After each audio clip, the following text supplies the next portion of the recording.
No one in Judge Judy's courtroom that morning had any idea that they were minutes away from witnessing the most shocking takedown of a billionaire in television history.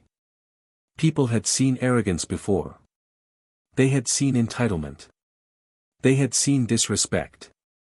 But nothing, not the worst Karens, not the loudest scammers, not the most unhinged plaintiffs, came close to what was about to unfold when Landon Pierce strolled into the courtroom with the kind of smug superiority only a self-made tech billionaire could perfect. He wasn't nervous. He wasn't humble. He wasn't even pretending. He walked in with the slow, casual confidence of a man who genuinely believed he was bigger than the judge, bigger than the courtroom, and bigger than the law itself.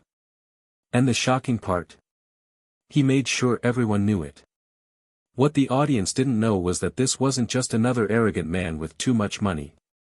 This was the 39-year-old founder of Pierce Labs, a tech empire valued at over $42 billion, built on social algorithms, AI-driven products, and digital dominance. He had spent a decade being worshipped on magazine covers, tech panels, and investor conferences. Every room he walked into bent to his will. Every critic was silenced before they could even finish a sentence. Every competitor was swallowed whole or destroyed. In his world, power wasn't just influence, it was oxygen. And he believed he had an unlimited supply. But today, Landon Pierce was about to suffocate. The moment he sat down at the defendant's table, you could feel it, an invisible shift in the atmosphere. The audience leaned forward. The bailiff straightened his stance. Judge Judy didn't even raise her eyes yet, but somehow, she already felt his presence. And so did Elena Morales, the woman sitting across from him, fingers tightly gripping a folder of printouts and emails that represented not just evidence, but her entire life's work, everything she had built, and everything Landon had tried to destroy. Landon glanced in her direction, smirked, and whispered something to his attorney. The attorney laughed nervously, like a man who knew he should not be laughing but was too afraid to disagree with his billionaire client. Landon didn't care. His eyes scanned the courtroom as if he owned it, as if it were another conference room built for him to dominate. He interrupted whispers, adjusted his cufflinks, and sat with the relaxed posture of a man who believed consequences did not apply to him. And then Judge Judy finally looked up. The courtroom fell silent in an instant. Judy had reviewed the case file earlier that morning, and something about the tone, the pattern, the imbalance between the two parties had alerted every instinct she had developed over decades on the bench. She knew entitlement. She knew manipulation. She knew abuse of power. But the moment she saw Landon Pierce's face, she recognized something even worse, a man who believed the world belonged to him.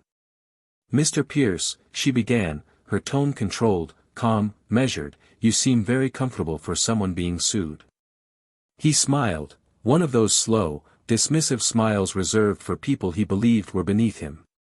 "Well," he replied, "I'm not exactly intimidated.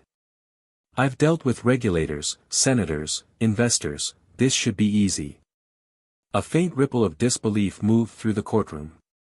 Judy didn't react. She simply continued reading her notes. Landon interpreted her calm silence as weakness, as opportunity. And that was when he made the mistake that would set the entire world on fire. When Judy pressed him again, this time asking a direct question about the counter-lawsuit he filed against Elena, Landon let out a small, irritated laugh.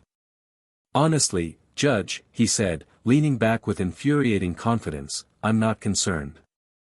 Your family's entire legacy is built on reruns and nostalgia. My family builds the future.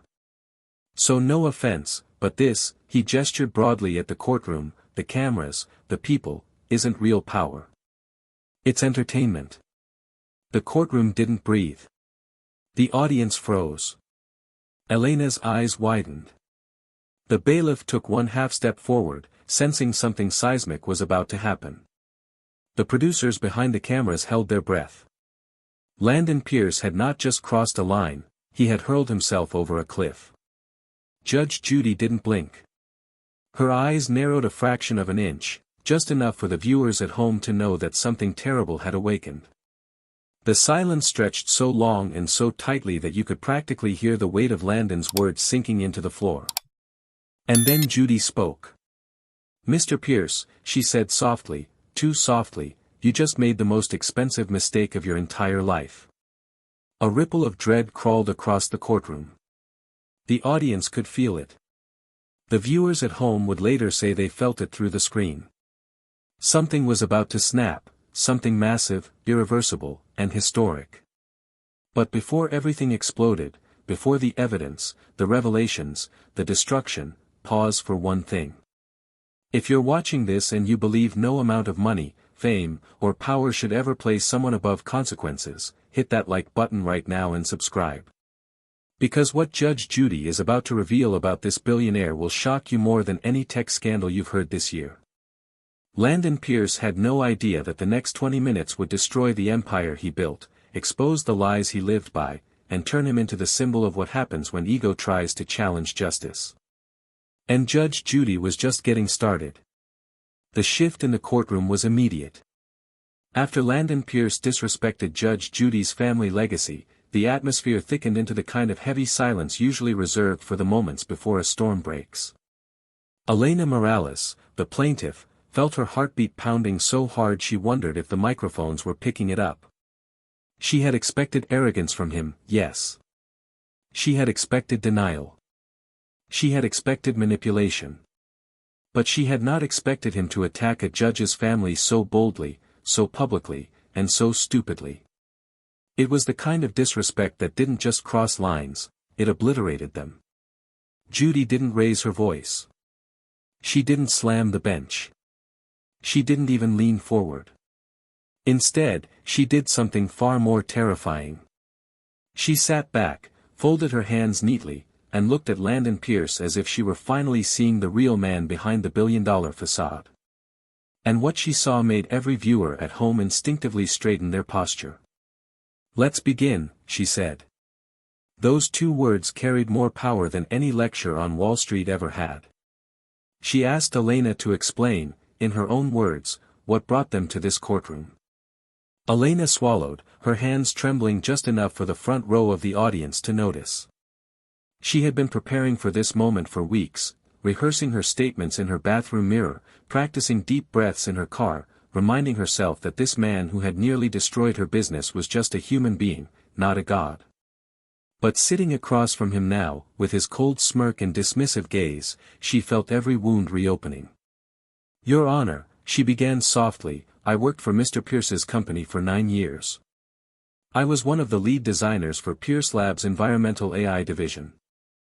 Landon rolled his eyes, shifting loudly in his chair, as if the entire courtroom was wasting his time. Elena continued. 18 months ago, I discovered internal documentation showing that Pierce Labs was using our environmental models to manipulate consumer data.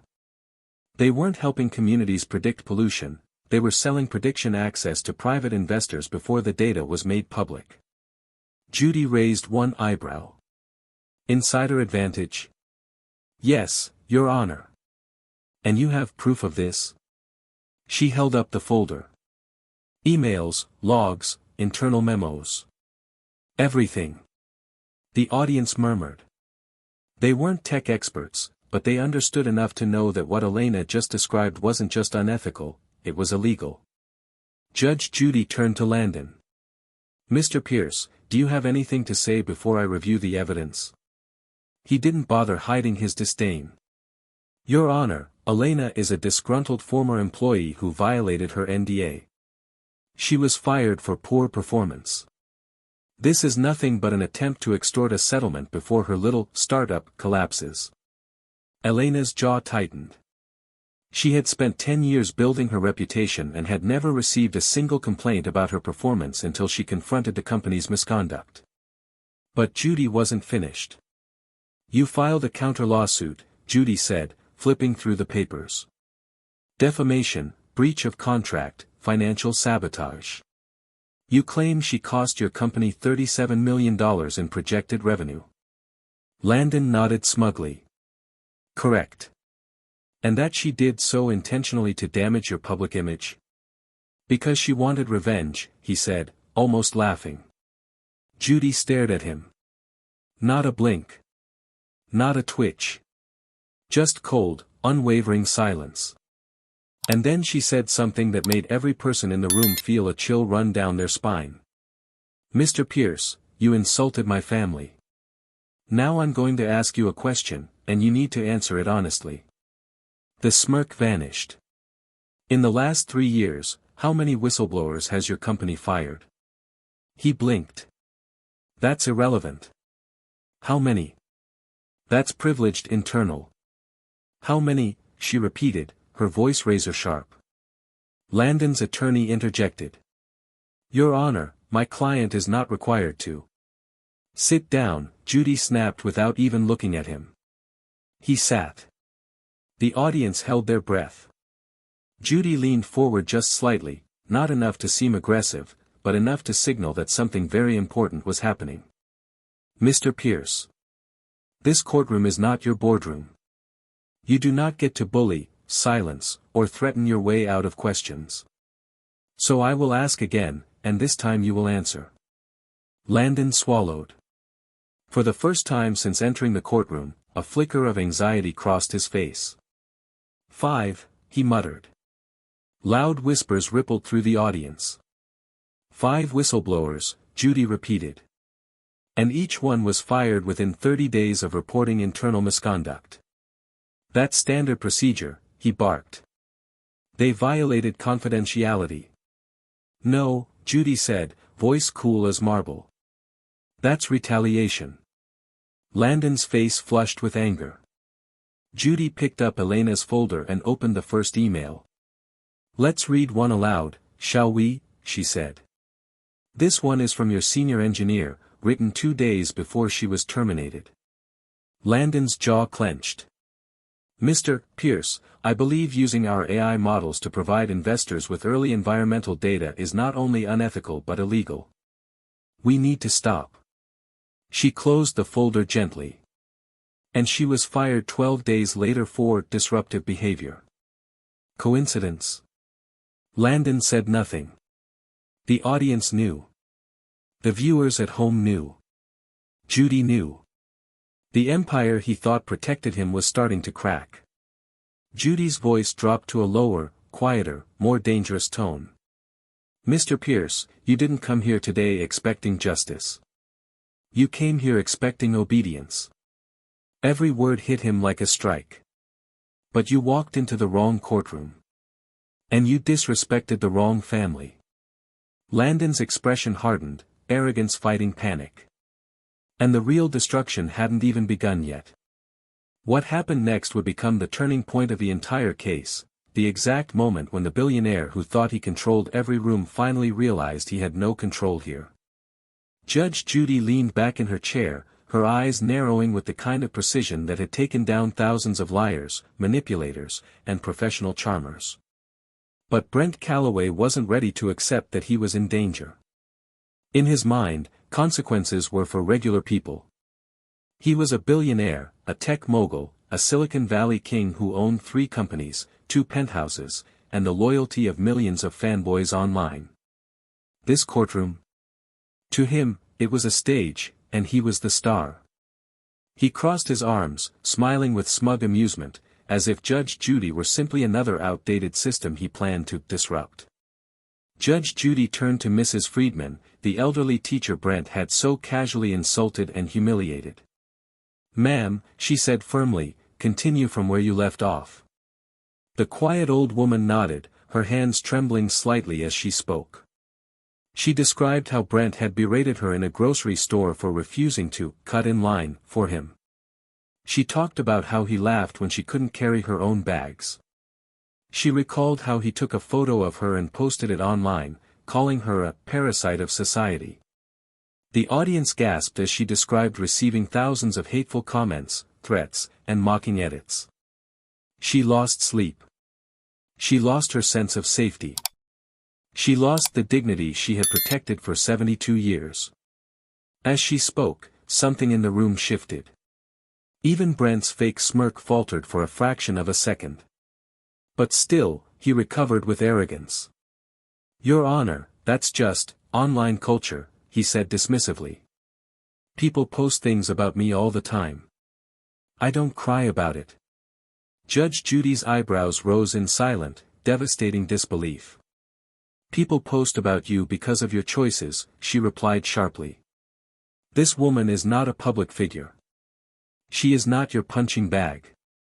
She is not a prop for your ego. Brent rolled his eyes again, the wrong move at the worst possible moment. Then came the moment that electrified the courtroom. Judge Judy asked her bailiff to hand her a printed packet. She flipped calmly to the second page. Mr. Calloway, do you recognize this? Brent shrugged lazily. Looks like a comment thread. So what? Judy's voice hardened. This is your verified account encouraging your followers to teach her a lesson. The next morning, she received over 600 hateful messages. One of them told her to die slowly. Brent let out a lazy laugh. Freedom of speech, Your Honor. I can't control what my fans do. That arrogance, that absolute refusal to accept responsibility, was the gasoline poured straight onto the fire. Judge Judy's tone dropped several degrees colder. You can't control them, no. But you absolutely intended to influence them. She looked straight through him, seeing the truth he tried to bury. You targeted a woman who couldn't defend herself. You used your platform to attack someone who posed no threat to you. And you enjoyed watching the chaos you caused. It was the first time Brent shifted uncomfortably in his seat, his heartbeat finally matching the danger he was in. Then came the reveal no one saw coming. Judge Judy slid another document to the bailiff. Mr. Calloway, she said, you also posted this. It was a screenshot of a quote card he had made himself, a smug motivational graphic that read, weak people hide behind rules. Strong people create their own. Under it, he had commented, just like Judith Steinberg, the failed lawyer who thinks yelling makes her powerful. A chill cut through the room. He hadn't just mocked her family. He had mocked her real name, and called her a failure, to millions of people. Brent's smirk died immediately. Judge Judy slowly removed her glasses, something she rarely did unless a line had been crossed so severely it transformed her entire demeanor. The silence was suffocating. Even the bailiff shifted his stance, ready for whatever storm was coming. Judy stared directly at Brent, her voice now a lethal whisper. You attacked my name. You attacked my profession. You attacked my family. And you did it for entertainment. Brent opened his mouth to explain, to spam excuses like he did in boardrooms, but Judy raised a hand sharply, stopping him mid-breath. Don't speak. The authority in her tone made even the audience flinch. You may run companies. You may control investors. You may intimidate employees. But you do not, under any circumstances, control me. For the first time, Brent Calloway looked like a man without a plan. His jaw tightened, his eyes narrowed, and he inhaled sharply, but it was no longer confidence. It was fear dressed in expensive arrogance. Judge Judy continued, her voice steady as a blade. This courtroom operates on truth, integrity, and respect. 3 things you have spent your entire adult life avoiding. She flipped through more papers. And based on the evidence presented, the damage you caused Mrs. Friedman is neither small nor accidental. It is measurable, provable, and punishable. Brent swallowed hard. The tide had turned completely. And this was only the beginning. The moment Judge Judy delivered her preliminary ruling, we will now review the evidence you claim proves your innocence. The entire courtroom could feel a shift. It wasn't loud. It wasn't dramatic. But it was the kind of silence that arrives right before a storm tears the world apart. Ethan leaned back in his chair, that signature billionaire arrogance radiating off him like cheap cologne. He smirked, crossing his arms confidently, as if he was preparing to watch Judy embarrass herself with some outdated understanding of technology. His lawyers mirrored his swagger, exchanging smug glances, already convinced the case was moving in their favor. Ethan even whispered loudly, "This is going to be fun," earning a few uncomfortable looks from the audience. Judge Judy heard it. She always heard it. And instead of reacting, she simply opened the folder placed before her, Ethan's so-called defense packet. Judy flipped through the pages with surgical precision. One page. Another. And another. Then she set the papers down and looked straight at Ethan with an expression so cold it could have frozen the sun. "Mr. Hale," she said, her voice dangerously even, "do you think I'm stupid?" The billionaire's smile faltered for the first time. "Excuse me," he said, confused laughter bubbling up. "This is verified data from my security team." "Your security team," Judy repeated, tapping the paper. "Not law enforcement. Not a third-party auditor. Not even the company you claim was involved in the breach. This is a self-written report from your own employees, conveniently exonerating their boss." Ethan opened his mouth to object, but she raised a hand sharply. "Don't bother. I've seen forged bank statements, manipulated medical documents, and fabricated property records for over 3 decades. This," she held the paper up, "is the laziest attempt at manufactured evidence I have seen in years." The audience gasped. Ethan's jaw tightened. His lawyers shuffled nervously. But Judy wasn't done. She reached under her bench, pulled out a sealed manila envelope, and placed it in front of her with deliberate care. "This," she said, "is the independent forensic report submitted by the FTC's Cybersecurity Division." Ethan's face drained of color. He hadn't counted on Judy obtaining that report. "And unlike your internal summaries, this report is signed, time-stamped, and verified by 3 federal analysts." She opened the document slowly, savoring the moment. "It states, very clearly, that the code used to leak those private emails originated from your personal server at Hale Tech headquarters, using credentials tied to your executive account." Ethan shot up from his chair. "That's impossible," he barked. "Those credentials were stolen." "No," Judy snapped. "They weren't." She turned the page. "The report further confirms that the breach occurred after your very public clash with Megan's father, the man you insulted in front of 1,000 guests at a charity gala, dismissing his decade-long military service as irrelevant in the modern economy." The courtroom turned electric. For the first time, Ethan Hale looked genuinely afraid. Judy continued, each sentence sharper than a blade. 3 days after that insult, the breach occurred. 2 hours after the breach, the leaked emails appeared online. And 40 minutes after that, you posted a cryptic tweet mocking people who cling to their outdated values. Ethan stammered, "That tweet was unrelated." "Oh, stop," Judy said, leaning forward. "You are not on Twitter right now. You are in a courtroom where your words actually have consequences." The audience chuckled nervously. Ethan's face twisted with frustration. "You can't connect these things," he insisted. "Correlation isn't chaos." "Stop talking," Judy said sharply. "You are digging yourself deeper by the second." She shifted her focus to Megan, whose quiet strength had become the emotional core of the room. "Miss Brooks, would you please confirm the timeline of your father's harassment?" Megan nodded, voice steady.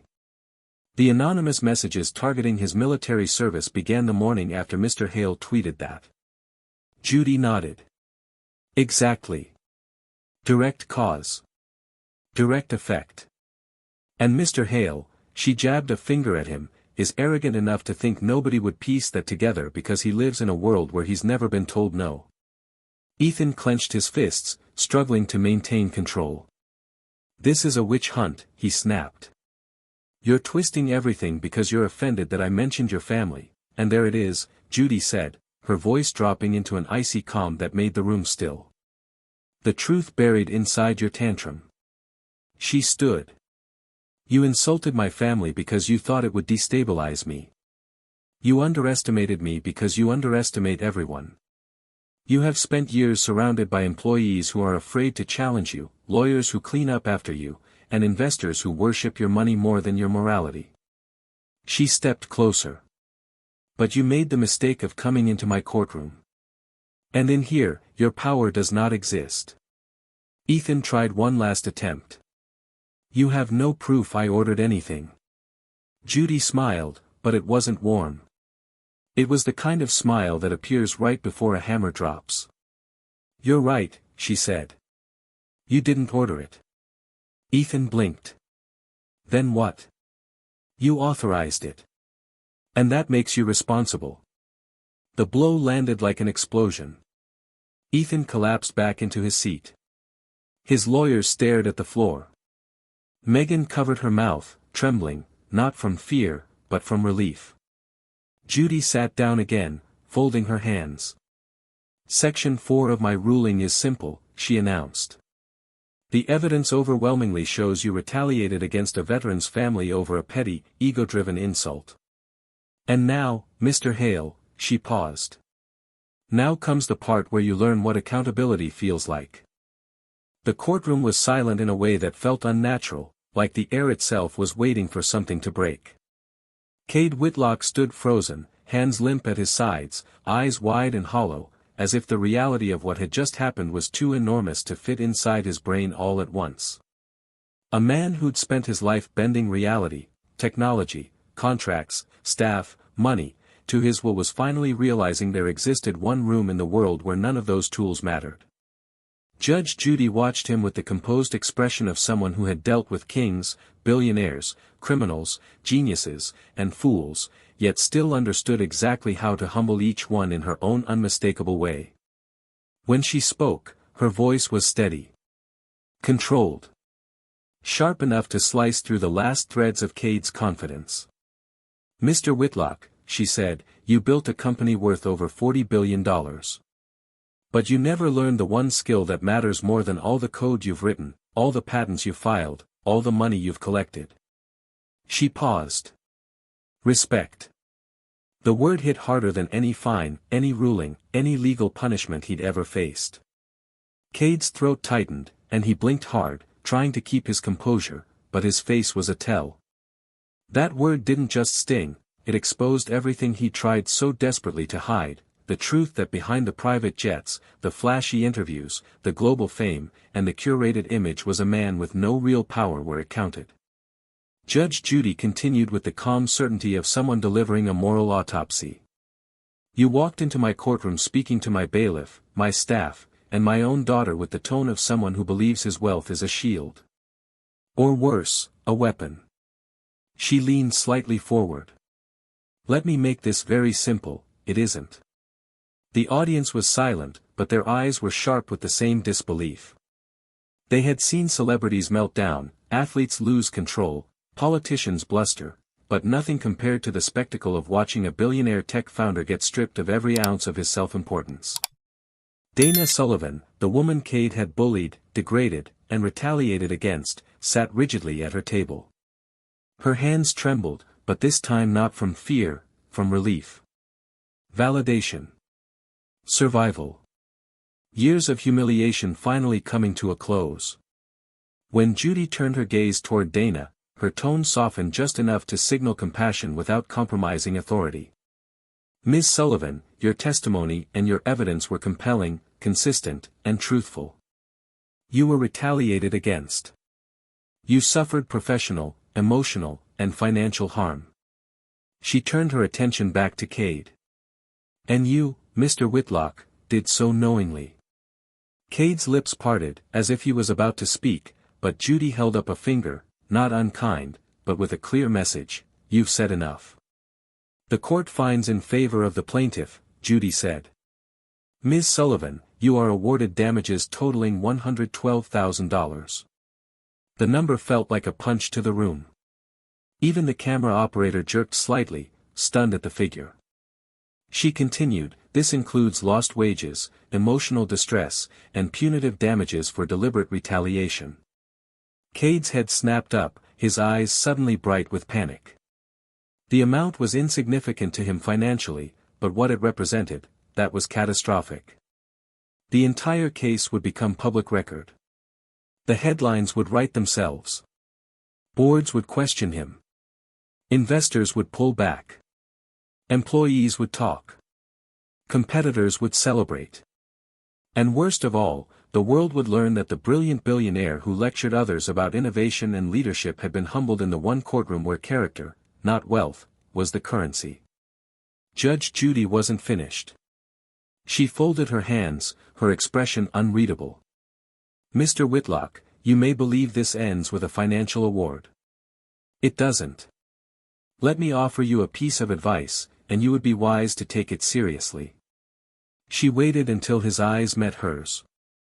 "If you continue treating people like stepping stones, you will eventually discover that there's no one left to catch you when you fall. And the fall you're headed for," she shook her head slightly. "It won't be nearly as gentle as this." A murmur of shock rippled through the audience. Cade swallowed hard, his face losing every trace of arrogance. For the first time, he truly seemed small. Dana pressed a hand to her mouth, her eyes filling with tears, not of sadness, but of release. Years of torment collapsing in a single moment of justice. The bailiff made a subtle motion, signaling the end of the case, but Cade didn't move. He stood there, paralyzed, as if waiting for someone, anyone, to give him the script on how to recover from a moment like this. But there wasn't one. Not for him. Judge Judy tapped her gavel once. Case dismissed. The sound echoed like a final, perfect ending to a story that had needed to be told for far too long. Cade staggered back a step, his breath uneven, the reality hitting him like a cold wave. He had built empires, commanded rooms, intimidated rivals, shaped industries, but today, in this courtroom, he had learned the most expensive lesson of his life. Respect isn't bought. It's earned. And he had earned none.